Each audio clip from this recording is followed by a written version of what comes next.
La colonie portugaise en Angola. La présence du Portugal en Angola a commencé à la fin du XVe siècle, marquant le début d'une relation longue et complexe.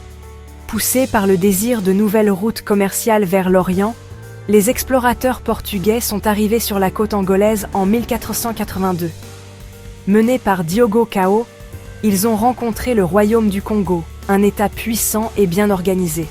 Les premières interactions étaient principalement axées sur le commerce, les Portugais recherchant des produits précieux comme l'ivoire, le cuivre et les épices. Cependant, cette période initiale d'échanges relativement pacifique allait bientôt céder la place à un chapitre beaucoup plus sombre de l'histoire angolaise. La découverte du Brésil par le Portugal en 1500 a radicalement modifié la dynamique de la présence portugaise en Angola.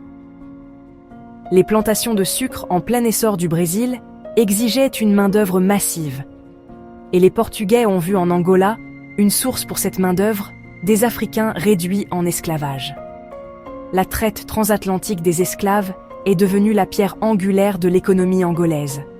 Les Portugais établissant des forts et des postes de traite pour faciliter ce commerce tragique. Des royaumes et des sociétés ont été déchirés alors que des millions d'Angolais étaient transportés de force à travers l'Atlantique.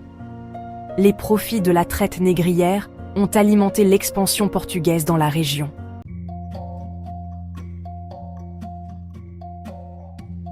En 1660, l'ensemble de l'Angola ne comptait que 326 ménages blancs.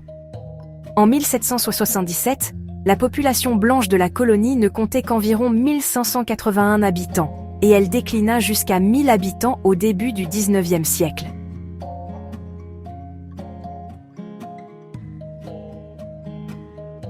Si la traite négrière a apporté d'immenses richesses au Portugal, elle a eu un coût humain terrible pour l'Angola. Les royaumes locaux, notamment Ndongo et Matamba, ont farouchement résisté à l'empiètement portugais.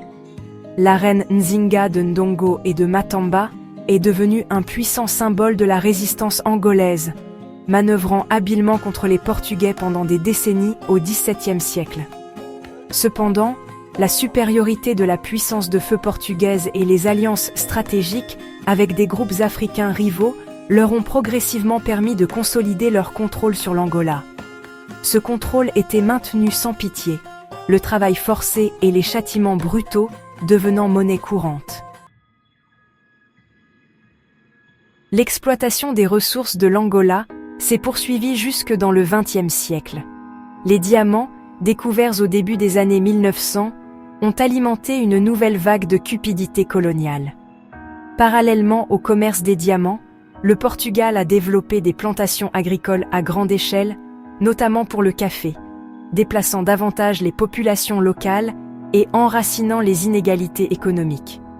Bien que le Portugal ait finalement accordé l'indépendance à l'Angola en 1975, les longues années de domination coloniale avaient profondément marqué la nation nouvellement indépendante. Une guerre civile brutale a éclaté presque immédiatement, alimentée par les rivalités de la guerre froide et l'héritage des divisions coloniales. Le conflit a duré des décennies, dévastant les infrastructures de l'Angola et traumatisant sa population.